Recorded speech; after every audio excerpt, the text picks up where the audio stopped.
guys, welcome po tayo Pinoy. Gagawa tayo ngayon ng napaka-healthy at pwedeng pang negosyo and pwede rin sa mga bata na ayaw kumain ng gulay.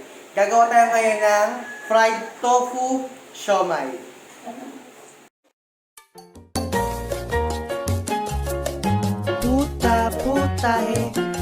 Putahing Pinoy. Sobrang basic lang ng mga ingredients natin. Mahagilap niyo siya kahit saan sa palengke nyo. Yan. Meron tayo rito ng tofu na halagang 30 pesos. Carrots. Sibuyas. Bawang. Onion leeks. Molo o siomai wrapper. Seasoning at paminta. Guys, itong recipe na to pwedeng pang negosyo. Ang gastos lang namin dito ay kulang-kulang 100 pesos lang. Ayan. Ang first step natin, imamash lang natin tong tofu. Make sure guys na meron kayong gamit na gloves o kung wala naman, make sure nyo na nagugas kayo ng kamay. Kasi kaya kailangan natin i-mash ng gamit ang kamay. Hindi natin siya madudurog ng gamit lang ng kutsara. Kailangan talaga durog na durog siya. Kumbaga ito yung magiging meat natin, alternative na meat para hindi tayo gumamit ng karne. Ano ba? Yan. Ito yung alternative na pamalit sa karne. Ibig na karne, gagamit tayo ng tofu. Pero guys, sabi ko sa inyo, lasang-lasang karne ito. Kaya magugustuhan siya ng mga kids.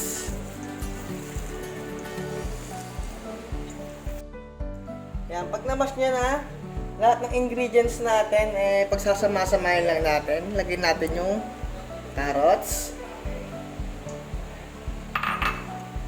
yung sibuyas, yung bawang, yan, onion leeks, paminta, to taste, and seasoning. Okay na. Then, haluin lang natin. Gamitan lang ulit natin ng kamay. Para sure na siksik talaga at mix na mix talaga.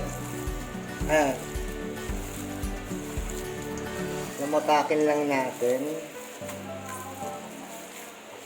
Ayan. Sobrang ganda ng consistency niya. Ba? Basta. Ayaw na magsubok-subok ng ganyan. Basta guys, yan. Ang kita nyo naman, parang ang ganda ng ano nyo. Hulmang-hulma siya. Perfect na perfect yung mixture natin. Yan. Haluin nyo lang hanggang sa magsama-sama talaga silang lahat. Pag na okay na yung mixture natin, kunin na natin yung molo o yung siomai wrapper natin.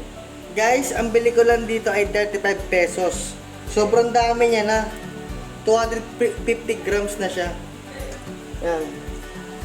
Lagyan natin ng isang kutsara sa mixture natin. Lagyan natin yan. Then, ganyan lang. Ayan.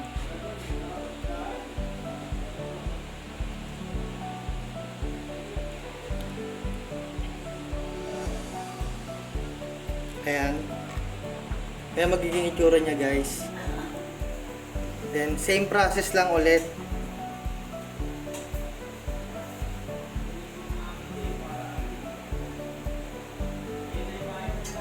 Kuha ko isang kutsara, ilagay. Dagdagan natin ng konti. Ayan. Ayan.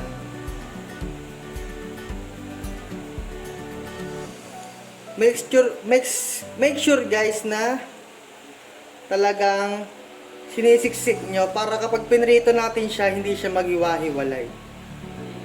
Ayan. Ang ganda tignan. Ayan. Yan, nga paulit-ulit lang, nga maubos yung mixture natin, then to wrapper. Tapos, nagpainit ako ng mantika. Guys, naman yung mantika nyo, kasi nga, tofu to, and hindi siya meat. Pwedeng may posibilidad na matapon yung mixture natin, o humiwalay siya sa wrapper. Kaya, make sure na deep fry siya, o kahit kalahati lang nakalubog. Tapos, ganito, patayo nyo siya, iprito. Ayan. Isa-isa lang. Ingatan lang natin para hindi humiwalay sa loob o sa wrapper yung mixture. Hindi pantay-pantay yung yung laki niya kasi nga wala tayong panukat, tinatsa-tatsa lang natin. Pero okay, good naman lahat. Yan. O yan, natutupan yung isa. Yan. Patayo lang natin yung lagay. Pwede, itutuba natin siya mamaya kapag malutong na yung ilalim niya. Yan.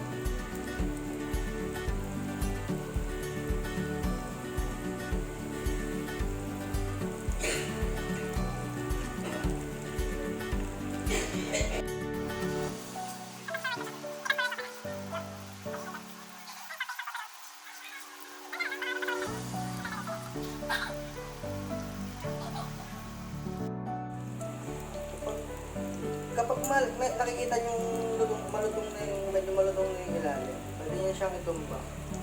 Ayan, para maluto rin yung ibabaw. Ingatan nyo lang para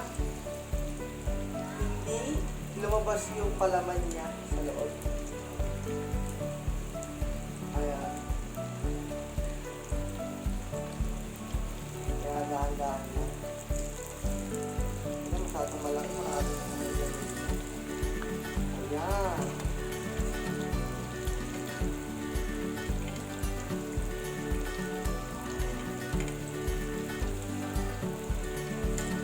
Hindi natin siya mag-golden brown.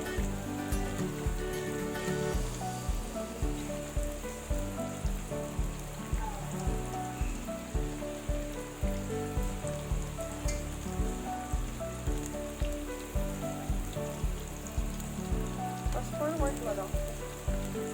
May tunog-tunog lang para maganda. Magpahaba din.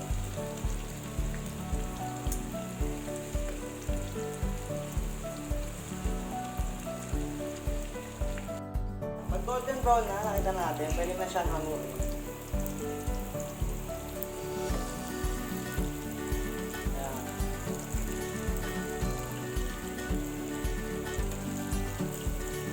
Ready to serve na ang ating fried tofu siomai.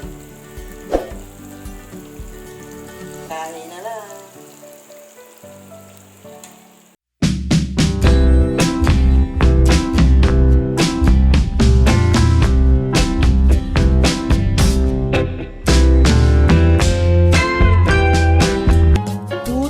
Putahe, putahing Pinoy.